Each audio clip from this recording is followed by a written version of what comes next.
Hello dear student, मैं फिर आपके बीच में उपस्थित हूँ वैद्युत फ्लक्स तथा गैस के प्रमेय के न्यूमेरिकल को लेकर चलिए देखते हैं क्वेश्चन नंबर 6 कैसे लगेगा। दिया है, इसमें क्या दिया हुआ है आप लोग अपने स्क्रीन मोबाइल के स्क्रीन पर देख सकते हैं।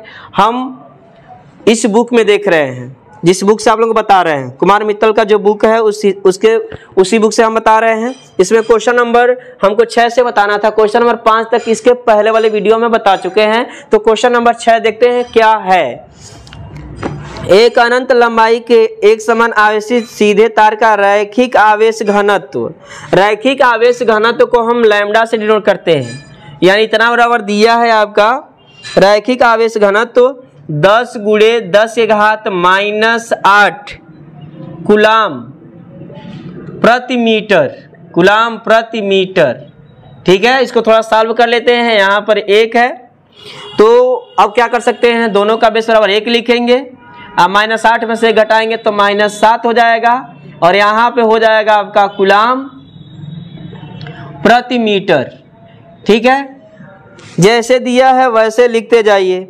फिर दिया हुआ है तार से 2 मीटर की दूरी पर वैद्युत क्षेत्र की तीव्रता ज्ञात कीजिए और अनंत लंबाई क्या है, तो R बराबर कितना दिया है 2 मीटर। और अनंत लंबाई के लिए जो वैद्युत क्षेत्र की तीव्रता होती है, इस चीज को याद रखिएगा, अनंत लंबाई के लिए वैद्युत क्षेत्र की तीव्रता, वैद्युत क्षेत्र की तीव्रता जो होगी E बराबर वह होता है 1/4πε0 2 λ/r होता है। ठीक है, अब यहाँ पे इसका मान रखना है आपको। 1/4πε0 का वैल्यू अब तक तो याद हो गया होगा आप लोगों को। इतने का वैल्यू होता है 9 × 10⁹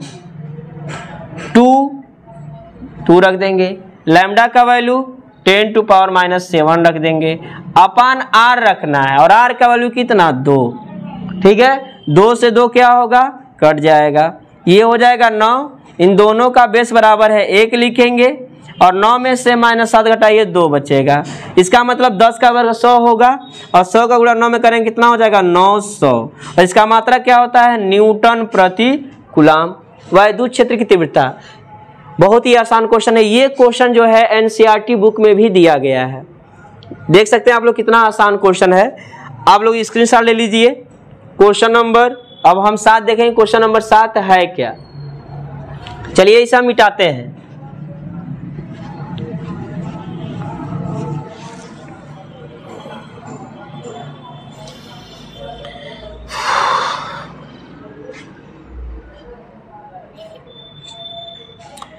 क्वेश्चन नंबर 6 में थोड़ा सा ध्यान दीजिएगा। क्वेश्चन नंबर 6 में थोड़ा सा मिस्टेक हुआ है। उसमें R बराबर जो दिया हो 2 सेमी दिया हुआ है, तो आप लोग सेमी को मीटर में चेंज करके लगा दीजिएगा। हम R बराबर 2 मीटर लेकर लगा लिए हैं ऑलरेडी, इसलिए आंसर में थोड़ा सा अंतर आया हुआ है। तो कोई दिक्कत नहीं है, आप लोग R बराबर 2 सेमी मानिएगा, फिर सेमी को मीटर में चेंज करके लगा लीजिएगा। हम R बराबर कितना मान चुके थे 2 मीटर, तो 2 मीटर पर लगाए हैं, जितना आया था आंसर वो सही है, परफेक्ट है। चलिए क्वेश्चन नंबर हम अब 7 देखते हैं। क्वेश्चन नंबर 7 क्या है, इसमें दिया हुआ है धातु की एक बड़ी पतली 2 प्लेटें एक दूसरे के समीप और समांतर हैं। तो 2 प्लेटें हैं, एक दूसरे के समीप हैं और दोनों समांतर हैं। ठीक है, और एक दूसरे के समीप और समांतर है। प्लेटों पर आवेश का पृष्ठीय घनत्व, यानी पृष्ठीय आवेश घनत्व सिग्मा का वैल्यू दिया है और दिया हुआ है कितना 1.77 और कितना दिया हुआ है 1.77, एक और 7 दिया हुआ है 10⁻⁻11। ये पृष्ठीय आवेश घनत्व, सिग्मा मतलब क्या है आपका पृष्ठीय आवेश घनत्व, और पृष्ठीय आवेश घनत्व का जो वैल्यू दिया हुआ है उसे हम सिग्मा जोड़ करेंगे। और ये दिया है 1 कितना आपका 10⁻11 इतना दिया हुआ है। फिर आगे चलिए, इसमें क्या दिया हुआ है, विपरीत चिन्हों का है, यानी जो प्लेट है विपरीत चिन्हों का है। ये जो प्लेट है विपरीत चिन्हों का है। कहने का मतलब यह है 1 प्लस है तो एक क्या है, माइनस है, एक प्लस है तो एक माइनस है, तो प्लेटों के बीच वैद्युत क्षेत्र की तीव्रता कितनी होगी। तो ध्यान दीजिए, किसी बिंदु पर मान लीजिए इस प्लेट के कारण वैद्युत क्षेत्र तीव्रता E1 है और इस प्लेट के कारण वैद्युत क्षेत्र तीव्रता E2 है, तो ये प्लस है, तो प्लस के कारण इस बिंदु P पे हम निकाल रहे हैं, तो E1 की दिशा इधर होगा, E2 जो है इसके कारण जो माइनस है और माइनस के कारण E2 की दिशा इस तरफ होगा, यानी जोड़ेंगे। यानी अगर हम ये पढ़ा चुके हैं, यदि दो प्लेट हो, दोनों समांतर हो और विपरीत आवेशित हो, तो उस समय उनके बीच जो वैद्युत क्षेत्र की जो तीव्रता होती है वह आपका होता है E बराबर सिग्मा अपन इप्सिलॉन नॉट। यानी यहाँ पे जो E का वैल्यू निकालेंगे दोनों प्लेटों के बीच वह होगा E बराबर सिग्मा अपन इप्सिलॉन नॉट, और सिग्मा का वैल्यू यहाँ दिया हुआ है 1.77, 10 घात कितना माइनस 11, और इप्सिलॉन का वैल्यू होता है 8.85 और 10 घात माइनस 12। अब यहाँ पे E बराबर 1.77, फिर एक और 7, 10 घात माइनस 11 लिख दिए, और 10 घात माइनस 12 ऊपर लेके जाओ तो कितना हो जाएगा प्लस 12, और नीचे हो जाएगा आपका 8.85। तो E बराबर हो जाएगा 1.77, ये कितना बचेगा, दोनों का बेस बराबर है 1 लिखेंगे, अब 12 में से माइनस 11 घटाएंगे तो 1 बचेगा, नीचे हो जाएगा आपका 8.85। E बराबर अब 10 गुणा इसमें कराएंगे तो हो जाएगा 17.77, और ये हो जाएगा 8.85। जब इससे इसे भाग करेंगे तो 8.85 का पहाड़ा अगर 2 बार पढ़ेंगे तो इसे कट जाएगा पूरी तरह से, यहाँ पे 2 आएगा, और जब 2 आएगा इसका मात्रा क्या होता है, न्यूटन प्रति कूलम। ठीक है, इस तरह क्वेश्चन नंबर 7 भी हो गया। चलिए क्वेश्चन नंबर 8 देखते हैं कि क्वेश्चन नंबर 8 क्या है। चलिए इसे मिटा रहे हैं, आप लोग पहले स्क्रीनशॉट ले लीजिए। क्वेश्चन नंबर 8,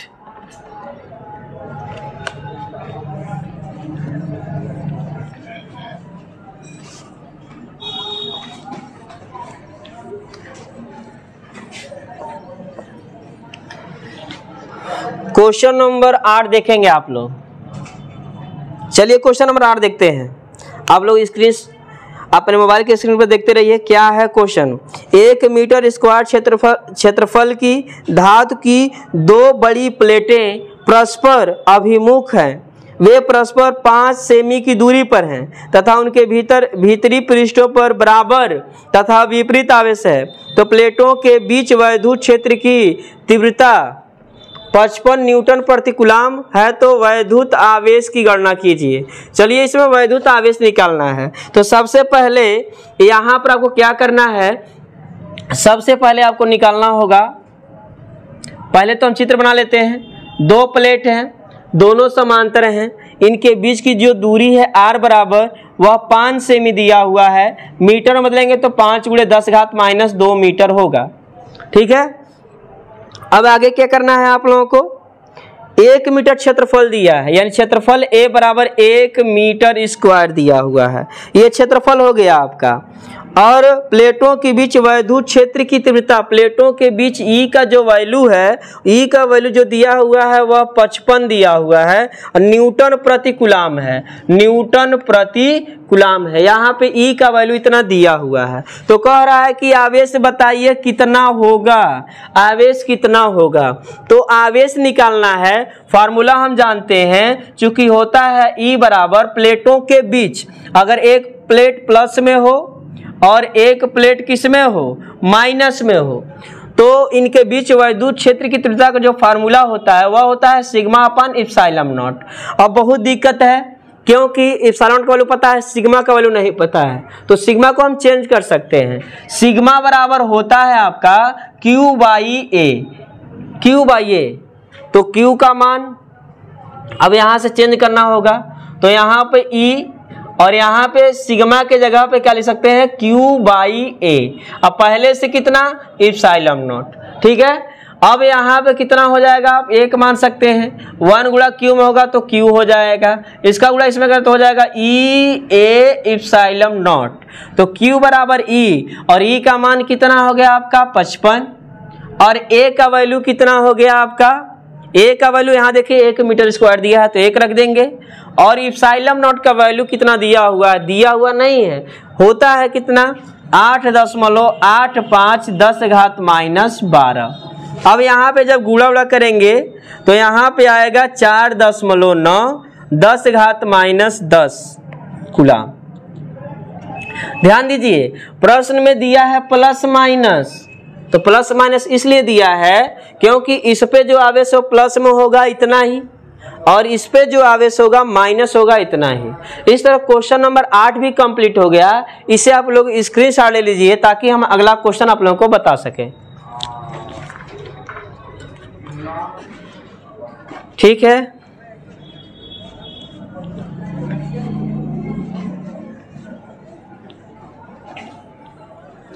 क्वेश्चन नंबर 9 देखिए आप, दिया हुआ 0.02 मिलीग्राम द्रव्यमान वाली 0.02 यानी द्रव्यमान दिया है इसमें m बराबर 0.002 मिलीग्राम। तो मिलीग्राम को ग्राम में पहले चेंज करेंगे तो 10⁻³ से गुणा करेंगे।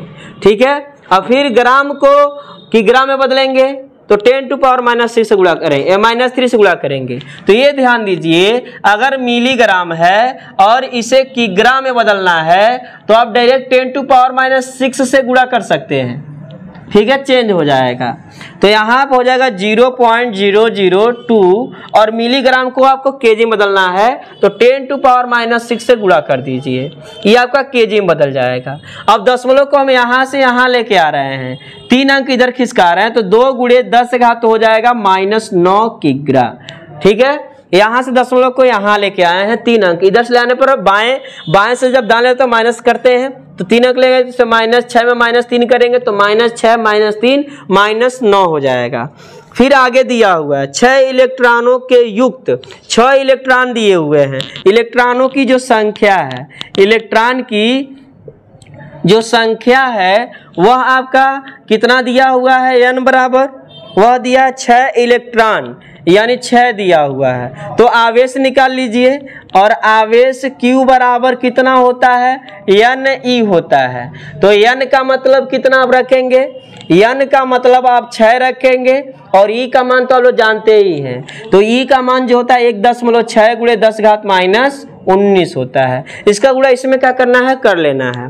तो चलिए गुणा कर दें, 16 6 कितना होता है 96 यानी 36 का हो जाएगा 6 6 1 9 6 6 3 9 यानी 9.6 × 10 घात कितना हो जाएगा -19 हो जाएगा। ये आपका क्या हो जाएगा, कूलम हो जाएगा। ठीक है, फिर आगे देखते हैं। फिर इसमें क्या पूछ रहा है, ये पूछ रहा है कि स्थिर लटका हुआ तो वैद्युत क्षेत्र की तीव्रता यानी संतुलन की अवस्था में जब भी क्वेश्चन पूछेगा, संतुलन की अवस्था में जब भी क्वेश्चन पूछेगा यानी ई का मान पूछ रहा है, संतुलन की अवस्था में क्या होता है, यानी संतुलन की अवस्था में होता है या आपका सूत्र होता है संतुलन की अवस्था में, संतुलन की अवस्था में जो सूत्र होता है आपका वह होता है आपका F बराबर mg। अब ध्यान दीजिए F बराबर क्या होता है, F बराबर होता है आपका EQ। ठीक है, तो F के जगह आप कितना लिख सकते हैं, EQ बराबर कितना mg। अब E का मान निकालना है, Q को उधर भेज सकते हैं, 4 आने दीजिए, भेज दीजिए, mg अपान कितना Q हो जाएगा। यहाँ पे E बराबर m और m का मान कितना रखेंगे 2 × 10 घात -9 और G का मान हमेशा 9.8 या 10 रखते हैं। तो हम इसमें 9.8 9 रख के हम कितना रख रहे हैं, 10 रख रहे हैं। G का मान हम 10 ले रहे हैं। ठीक है, तो G का मान हम 10 लिए हुए तो यहाँ पे हो जाएगा 10। और Q का मान रखेंगे और Q का मान कितना है 9.6 और 10 घात -19। ठीक है, तो यहाँ पे E बराबर है 2 का गुणा 10 में करो 20 हो जाएगा, ये 10⁻ हो जाएगा -9 और 10 घात -19 को ऊपर लेके जाओ +19 हो जाएगा यहाँ पे ई बराबर नीचे कितना बचेगा आपका 9.6 बचेगा। अब 9.6 से 20 में भाग कर देंगे, लगभग ये 10 के बराबर है। 9.6 लगभग 10 के बराबर है और 10 से 20 में भाग करेंगे 2 आएगा, यानी कुछ दिया होगा इसमें से 2.0 पॉइंट, यानी इससे इसे भाग करेंगे 9.6 से आप 20 में भाग करेंगे तो आपका आएगा 2.04, लगभग 2 है। अब इन दोनों का बेस बराबर कितना हो जाएगा आपका +10 और ये हो जाएगा न्यूटन प्रति कूलम इसका मात्रक। इस तरह यह क्वेश्चन लग गया। जब भी प्रश्न में कहेगा संतुलन की अवस्था में है तो संतुलन की अवस्था में आपको हर बार F बराबर mg ही लगाना है। चलिए इस क्वेश्चन को स्क्रीनशॉट ले लीजिए। अब क्वेश्चन नंबर 10 देखते हैं, क्वेश्चन नंबर 10 है क्या।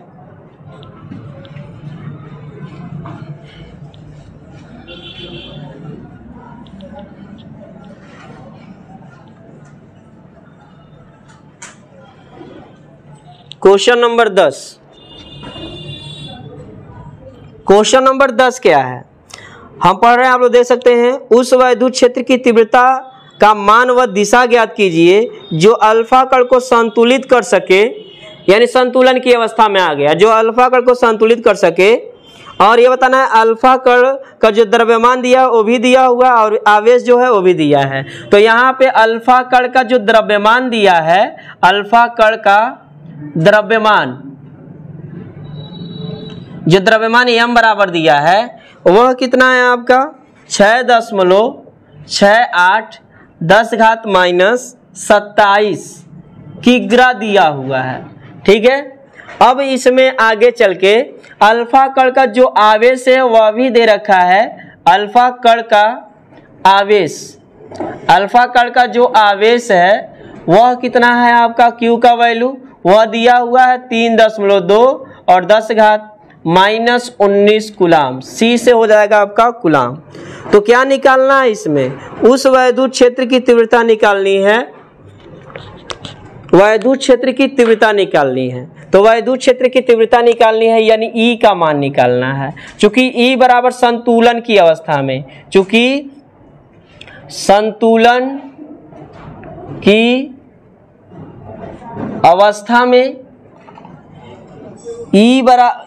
EQ बराबर F बराबर होता है आपका mg। ठीक है, अब F के जगह पर F बराबर होता है EQ, तो इस F के जगह पर हम कितना लिख लेंगे EQ लिख लेंगे। तो EQ हो जाएगा बराबर कितना हो जाएगा आपका mg हो जाएगा। फिर E का मान निकालना है, Q को उधर भेज दीजिए। तो यहाँ पर E बराबर हो जाएगा mg अपान कितना हो जाएगा Q हो जाएगा।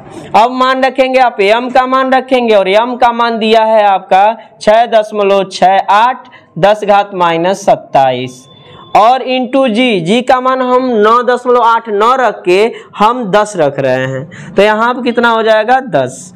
यहाँ पे Q का मान, और Q का मान कितना है 3.26 और 10 घात कितना -19। अब क्या करना है, इसका गुणा नहीं करा रहे हैं, इसको ऊपर सॉल्व करिए 6 दशमलव, देखिए 2 अंक पर नीचे दशमलव है और 2 अंक पर ऊपर दशमलव है, दशमलव क्या होगा कट जाएगा। तो ये हो जाएगा आपका 668। इन दोनों का बेस बराबर 1 लिखेंगे और -27 में से 1 घटेगा तो -26 बचेगा और -19 को ऊपर ले जाओ तो +19 हो जाएगा। नीचे कितना आपका हो जाएगा 3 दशमलव हट चुका है तो 326 बचेगा। ठीक है, अब क्या करना है, इससे इसमें भाग करेंगे तो आपका नियर अबाउट कितना आना चाहिए। क्वेश्चन नंबर 10 है आपका, जो आएगा 2, लगभग 2, यही हम समझ लें। चलिए, यानी यहाँ भाग करेंगे 2 × 10⁻⁻7, यानी थोड़ा सा अधिक होगा क्योंकि जी का मान 9.8 नहीं रखा गया है।